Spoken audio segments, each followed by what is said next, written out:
features, and benefits. That's what you sell, right? Let's talk about this.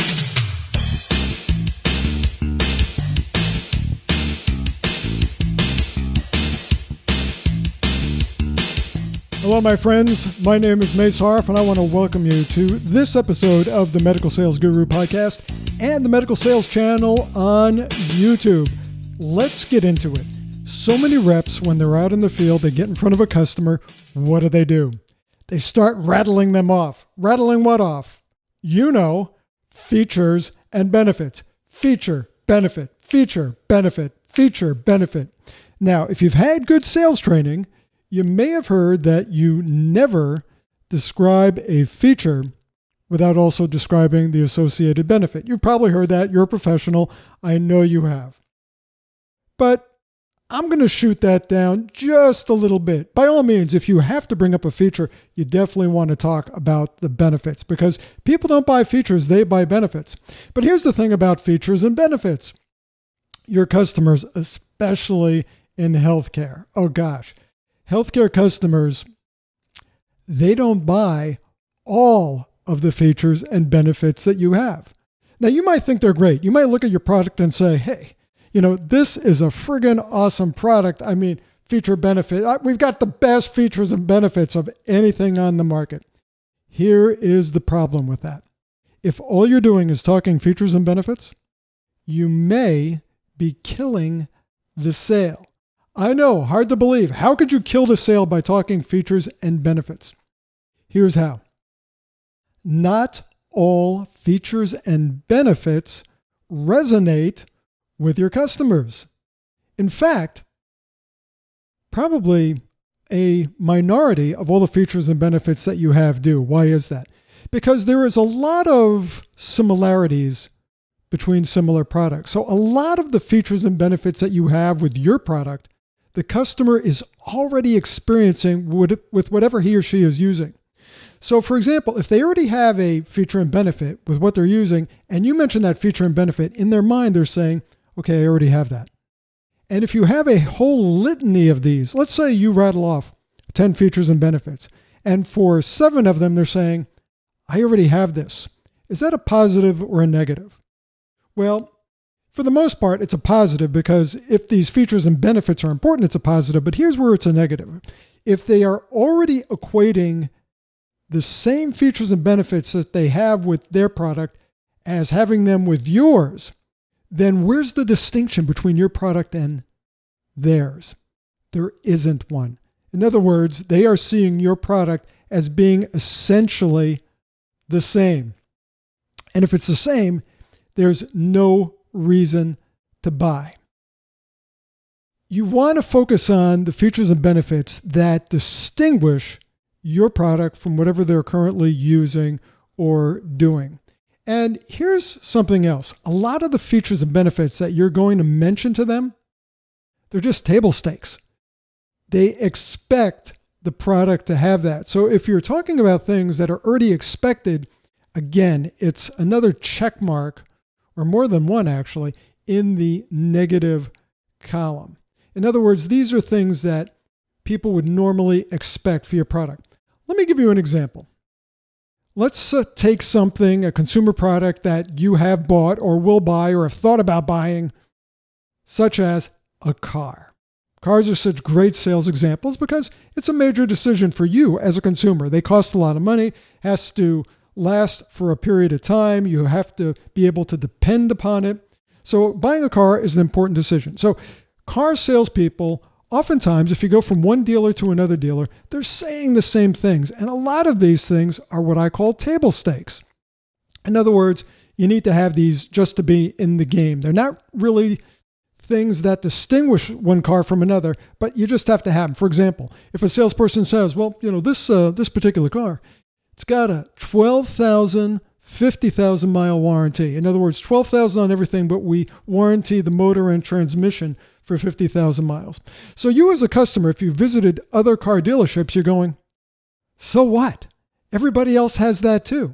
In fact, let's say you went to a Hyundai dealership. Now, I'm not saying that a Hyundai is a great car and not a great car, but one distinguishing feature here is I believe Hyundais have a 100,000 mile warranty on the powertrain, on the engine and transmission.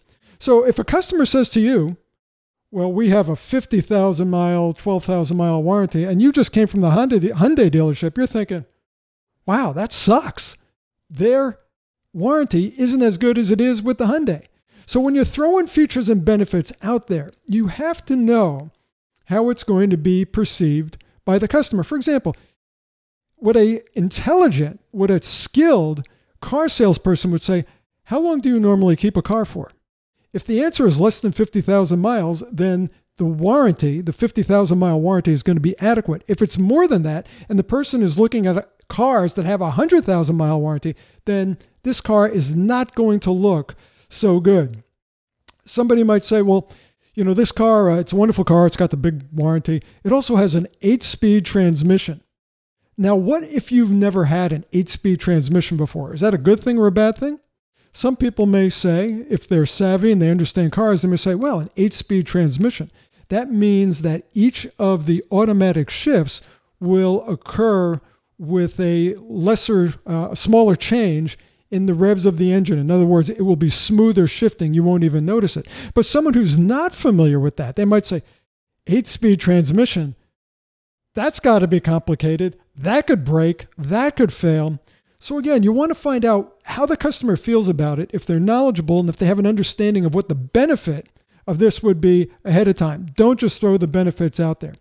What about if a car salesman says, well, this car, it comes with all-weather radials. Really? Don't all cars come with all-weather radials, come with tires? So knowing what the customer is buying, ABS brakes. I haven't even looked at a car, I can't remember, in decades that didn't have ABS brakes. Now, probably not all of them have it. That's an anti-lock braking system. They probably don't all have it, but all the cars I've looked at have it. So if you're throwing that out as a benefit, then understand where the buyer's thinking is in the overall scheme of things. Okay, so let's put this into perspective with a healthcare example, because you're probably not selling cars. If you were selling cars, you probably wouldn't be watching my videos or podcasts. Maybe you would. If you were smart, you probably would, because if you were watching this podcast to learn how to sell things to the most difficult decision makers, which are oftentimes healthcare professionals, it'll make it a lot easier for you to sell a car. So for those of you who are here, if you ever want to go and sell something else, you will be better suited to do that. Okay, let's give you a healthcare example. Years ago, in orthopedics, salespeople started selling a procedure that was called minimal incision surgery. And the benefits to the patient are tremendous. You have a smaller incision, less pain, you heal faster. Wonderful thing. In fact, it's a great approach. Companies developed instrument technology that enabled surgeons to do this. So every sales rep went out and started touting the benefits of minimal incision surgery. But some surgeons consider this approach to be minimal intelligence surgery. In other words, they're thinking, minimal incision? Why would you want to make a smaller incision? These are surgeons who trained in the traditional mindset that exposure in surgery is everything. In fact, the three most important parts of a surgical procedure are exposure, exposure, exposure. I heard so many surgeons say this, that when someone's coming in and talking about the benefits of minimal incision surgery, you have to find out first, how does this particular surgeon feel about exposure? And are they familiar with how you can have adequate exposure using new instrumentation with minimal incision surgery that still satisfies the need for exposure, exposure, exposure? But a lot of reps didn't approach it that way. They just went in and started talking about minimal incision surgery, which runs contrary to what a surgeon would want to hear. So it becomes a conceptual sale first. It's very important to talk about, first of all, what is the customer's understanding of minimal incision surgery? What are their concerns about it? And then talking about how you can create, what features and benefits create the ability to do this in a in a competent manner. A very, very different way of approaching it than just rattling off features and benefits. So, number one, recognize that some of your features and benefits that you're talking about are going to be table stakes. And if they are, it's working against you. Number two, recognize that many, if not a majority of the features and benefits you're talking about, that customer already has with his existing product or her existing product.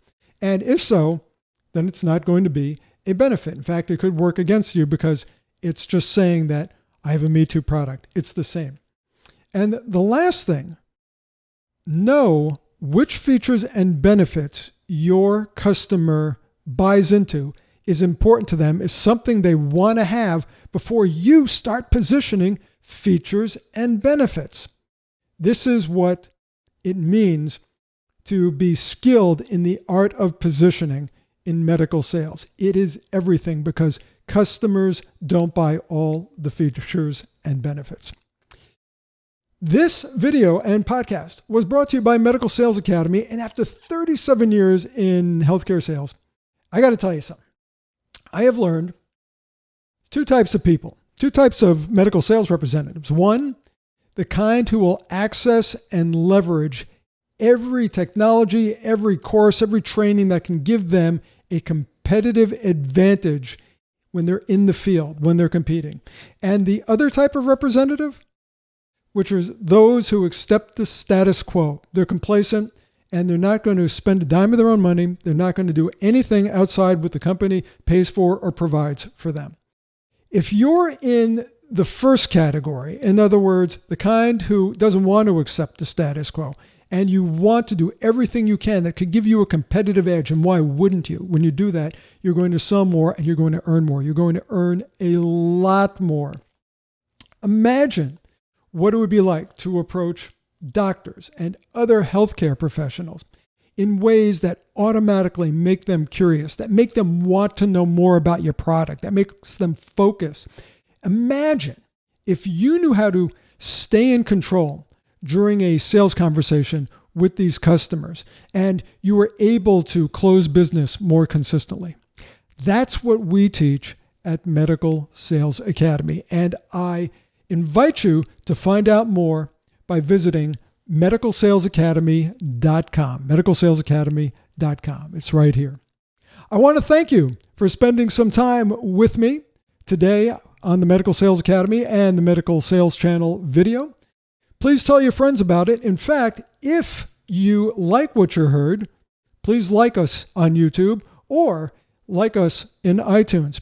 And if you disagree or you have a different perception of what I just talked about, give me your thoughts. Let's open up a discussion. You could be right, or maybe if we put our heads together, we could come up with something better. So let's start a conversation. And most importantly, I want to invite you to go out and make a difference, to get out there and get in front of your customers and make a difference with the skills you have and the products you have and the services you offer to your customers so that they can take those products and services and use it to help their patients. Because as you know, in my opinion, and what I try to share with this industry, nothing is more important than the patient. Everything you do is about the patient. Keep that in your head. Make the customer feel that when you're in front of them. Watch what happens. It'll be good stuff. For the Medical Sales Guru podcast and the Medical Sales Channel on YouTube, this is Mace Haroff. I'll talk to you again soon. Bye for now.